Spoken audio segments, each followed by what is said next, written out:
한국 시간으로 오늘 새벽 2시, 미국 시간으로는 월요일 정오에 트럼프 대통령이 취임 선서를 하고 47대 대통령으로 공식 취임했습니다. That I will faithfully execute the office of President of the United States. 45대 대통령을 지내고 지난 대선에서 패배한 뒤 4년 만에 대통령직에 복귀했습니다. 한파 때문에 미 의사당 중앙홀 실내에서 진행된 취임식에서 트럼프 대통령은 미국 우선주의를 핵심 가치로 제시했습니다. We will not allow ourselves to be taken advantage of any longer. During every single day of the Trump administration, I will very simply put America first. 또 미국의 황금 시대가 시작될 것이라면서 주권을 되찾고 사법의 무기화를 끝내겠다고 강조했습니다. And our top priority will be to create a nation that is proud, prosperous, and free. America will soon be greater, stronger, and far more exceptional than ever before. 취임식장에는 바이든 전 대통령 등 전직 대통령들을 비롯해 멜라니아 여사 등 트럼프 가족, 일론 머스크 등 핵심 측근들이 자리했습니다. 연설 도중 여러 차례 기립박수가 이어졌는데 의사당 안팎과 인근 실내 경기장에서 TV로 지켜본 관람객들도 호응하는 모습을 보였습니다. 앞서 트럼프 대통령은 백악관에서 바이든 전 대통령 부부와 만났고 함께 취임식장으로 이동했습니다. 바이든은 전례에 따라 후임자에게 손편지를 남기고 워싱턴을 떠났습니다. 혹한 속에서도 트럼프 지지자들은 이곳 워싱턴 DC에 모여 축제 같은 취임식을 즐겼습니다. 워싱턴에서 SBS 김용태입니다. 트럼프 대통령은 취임사를 시작하면서 국민 통합을 강조했습니다. Today is Martin Luther King Day, but in his honor we will strive together to make his dream a reality. We will make his dream come true. 그러기 위해서 상식적인 혁명이 이뤄져야 한다면서 가장 먼저 이민자를 막는 조치부터 발표했습니다. 남쪽 국경에 국가 비상사태를 선포하고 군대를 배치하겠다는 겁니다. All illegal entry will immediately be halted and we will begin the process of returning millions and millions of criminal aliens back. 물가를 낮추기 위해 모든 방법을 쓰겠다면서 석유와 가스 채굴을 전면 허용해서 에너지 가격을 낮추겠다고 선언했습니다. 전 정부가 다양한 성 정체성을 인정하고 소수 인종을 배려했던 정책도 폐기를 선언했습니다. As of today, it will henceforth be the official policy of the United States government that there are only two genders, male and female. 나라 밖으로는 미국의 국익을 우선으로 해서 강경 정책을 펼칠 거란 점도 다시 확인했습니다.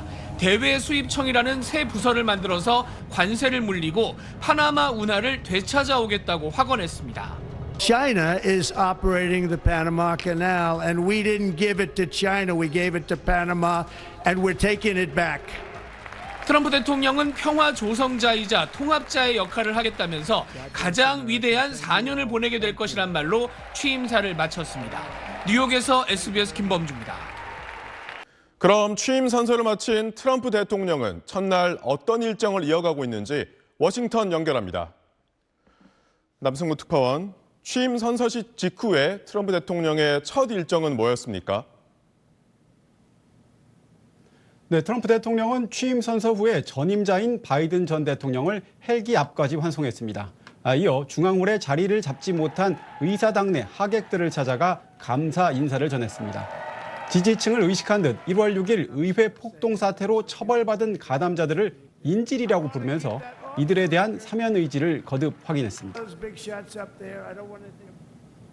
You'll be happy because you know it's action, not words that count. And you're going to see a lot of action on the J6 hostages. 네, 첫 번째 행정명령에도 서명을 했다고요? 네, 트럼프는 의회에서 벤스 부통령과 의회 지도자들이 지켜보는 가운데 서명식을 가졌습니다.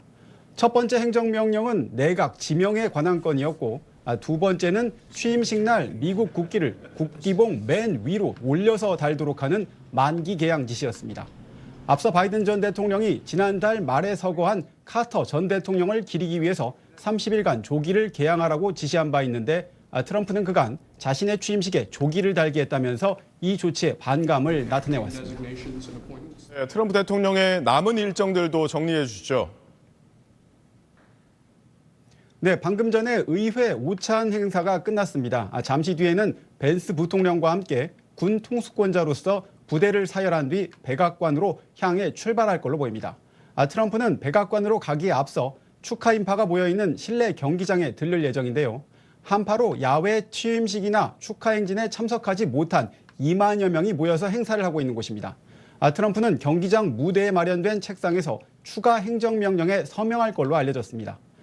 불법 이민자 추방과 국경 강화, 틱톡 금지 법안 시행 유예 등이 대상으로 거론되고 있습니다. 워싱턴이었습니다.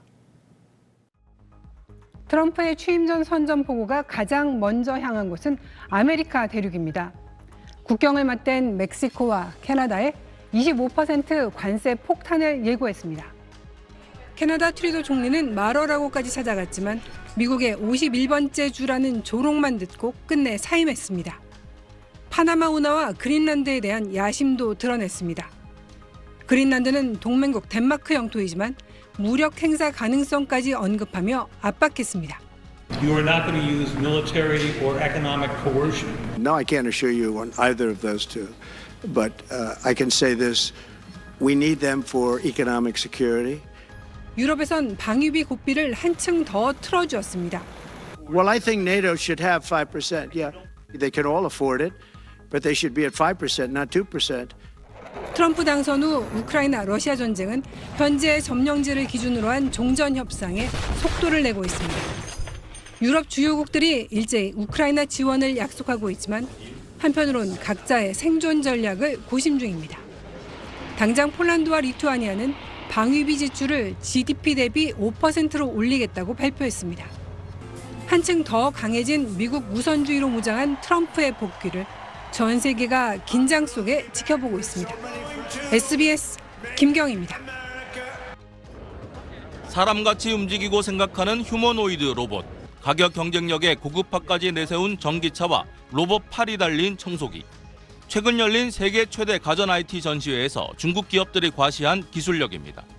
이런 빠른 발전 뒤엔 국가 역량을 총동원하는 중국 제조 2025 계획이 있습니다. 10대 전략산업에서 2025년까지 미국과 독일, 일본, 한국 같은 제조업 강국 대열에 진입하겠다는 것으로 기술 자립 없인 미국 패권에 도전하긴 어렵다는 인식이 깔려 있습니다. 我们从来都是在风雨洗礼中成长，在历经考验中壮大，大家要充满信心。 트럼프는 집권 1기 때 중국 제조 2025를 세계 장악 계획이라 규정하고 무역 전쟁의 명분으로 삼았습니다. 중국 기업 제재와 보복 관세를 쏟아냈지만 성과는 크지 않았습니다. $600 billion and more in taxes and tariffs from China. No other president took in 10 cents. 이번 내각에 대거 배치된 대중 강경파 참모들도 중국이 거짓말과 속임수로 초강대국이 됐다거나 중국 공산당이 세계를 지배하려 한다는 거침없는 발언들로 2차 패권 전쟁을 예고했습니다. 미중 패권 경쟁은 이미 장기전이 된 만큼 중국으로선 방어와 반격을 오가며 위기 관리에 주력하면서 트럼프 임기를 넘기려 할 거란 관측도 나옵니다. 베이징에서 SBS 정영태입니다.